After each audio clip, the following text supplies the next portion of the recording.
been talking to somebody who signed up for the course who's in America, and that sort of thing just would never have happened prior to the internet. I'm an English teacher. I always wanted to improve myself. I find when I immerse myself in the courses, it's a total distraction. I just concentrate on that, and the pain goes out of my head for a while. It made clear my pathway in the future. Now I know what exactly I want to do. FutureLearn.com. So that was recorded over the phone with a bunch of our learners, so we just phoned them up and asked them what they thought about FutureLearn, and then we animated it. In the UK, in the 80s, we had an advert called Creature Comforts. I don't know if that translated around Europe at all, but we took our inspiration from that, and that's some of our learners talking about it firsthand. So, having done all that, I'm now going to get on to the question at hand. So how can MOOCs provide necessary web skills? We saw this categorization of things earlier. And so I think the first thing that's interesting to think about is how do MOOCs fit within the whole online ecosystem that is available to learners who want to extend their web skills. And as we also heard, lots of people are self-taught, and they use lots of tools across the internet if they're interested in web development and so on. There's a whole range of things that are really useful that teach you some of those core skills that are about how to code. So there's Code Academy, which again I think also was name checked. There's Treehouse. There's this thing called Exorcism that Tess, one of the product managers who work for us, introduced me to, because she's learning Ruby. We use Ruby as a programming language, and so she's determined to learn a bit of that so she can talk to the developers with much more finesse. So there's all sorts of things that teach you to learn how to code. There's also, once you know how to code, but you still have lots of things that you want to know about, there's things like Stack Overflow, which are great at being able to sort of put questions to a community of developers who help each other out. So there's all these sorts of things already in the world. And we do also provide courses that are about learning how to code. So there's the Begin for Programming Your First Mobile Game, which Reading University have done, and then there's Monash have done something around creative coding. So that's about how do you use code to create online arts and those sorts of things. So we do offer courses around those sorts of things. But I think it's possibly, potentially, around these two areas that MOOCs might have the most power and the ability to bring something that's different to the existing tools that are out there in the market.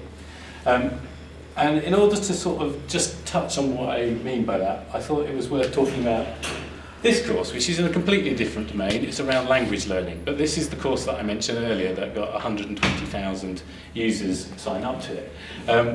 Now, the interesting thing is the British Council came to us wanting to run a course on language learning. Now, language learning requires some very specific pedagogies in order to support that, and some very specific tools, which is not necessarily the kind of things that we are building in terms of our MOOC platform. And we're probably better off leaving things around language learning to sort of repetition and game-like things that people like Duolingo and Memrise, and there's quite a number of products in the market now that are great at teaching you languages. So what we decided to focus on was, I guess, what we're kind of calling social language learning. So this course is aimed at what the British Council refer to as B1 students. So that's people who already have a basic grasp of language, but they want to learn how to put it into practice in different contexts and so on. This is the news report that showed how many people were on the course. But the lead educator, Chris, was quite worried initially about how this would work, like particularly when he saw that number of students. How am I going to help over 100,000 people directly? But then what he found, and he, at one of our recent partner forums, he found that actually he didn't need to, that the learners were quite happy talking to each other and getting a lot out of that experience, and talking to lots of different people from over 80 different countries with different experiences and perspectives on things. And he also found that actually, because the other thing that he worried about is how do you learn a language when you don't have the opportunity to talk and so on. But he found that this actually, what he thought was a drawback, became a really interesting advantage, in that those people that may have been hesitant in a kind of classroom environment, who didn't want to speak, were very happy to kind of talk online and practice their language and learn about these different kind of turns of phrase or different things in different areas where you might apply language in different ways. And that it was because they had the chance to kind of think about what they might say and so on, that brought this whole different kind of dynamic to it. So he, having been slightly sceptical to start with, he decided that this is the future. This is an amazingly powerful thing, that once you kind of have a basic grasp of the language, actually how you might use it in this kind of environment was really interesting. And here's just a couple of, they're slightly lighter examples from the course, but every week they kind of took different subject areas where they hoped that people would have a perspective on it or be able to bring something to it themselves. So this one was all about music. There's a great little exchange going on here around somebody who's saying that he wanted to learn English just in case he met Mick Jagger. And so others in the community going, really? Well, that's quite a long shot. And then he said, no, I met Mick Jagger and I spoke to him in English. So this is a really lovely exchange. And then this one here is brilliant because it's somebody says ha ha ha, I think, somebody who's UK English. And so you write a laugh as ha ha ha in English, and so there's a whole bunch of other learners here all talking about how they write that down in their different languages. So there's jar jar jar, there's k k k k k, and all of these different things that like this brilliant exchange around language. It's probably a very brave thing for me to do, to be showing this, given that you're probably far more adept at learning languages than I am. Anyway, I'll move swiftly on. So something I do know a bit more about, which is how I and my team develop our own web skills. And so when thinking about this question, I thought a good starting point was to think about, well, what do we do? What do we need? So there's a blank slide there.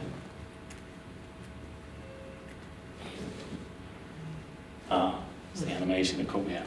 Oh, sorry. I think my computer's been slow. Let me go back. Gonna have to see the animation again.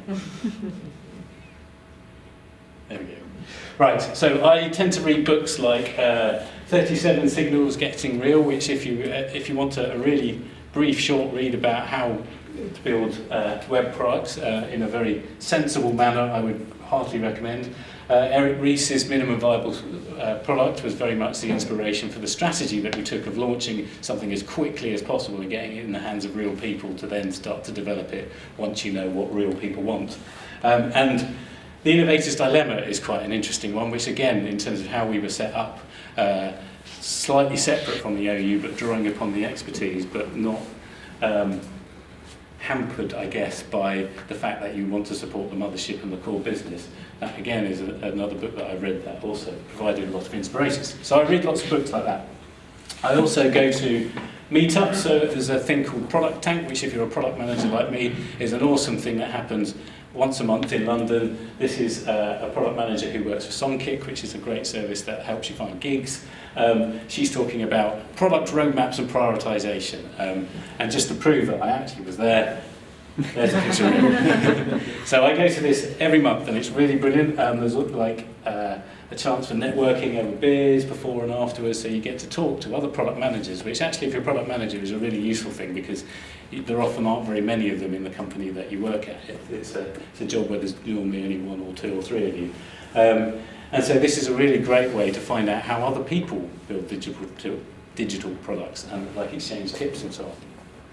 They also run a conference every year, so I go to that. I read blogs and I go to things like medium.com, which is a great place where people who have experience in all sorts of different industries like post their expertise and learnings and so And then we do things like this, so we put on regular talks at FutureLearn where we get either people within the business or we invite people from outside the business to share their knowledge and learnings about things. So this is another little startup that's based down the road from us who focus around metadata for TV and radio and how you can make recommendations and things to people and so on. So they're sharing thoughts around how they actually go about doing that in practice and the technology use and how they organise and how they use agile project management techniques and so on. So this is something that we do really regularly, and we also try and visit other startups as often as possible to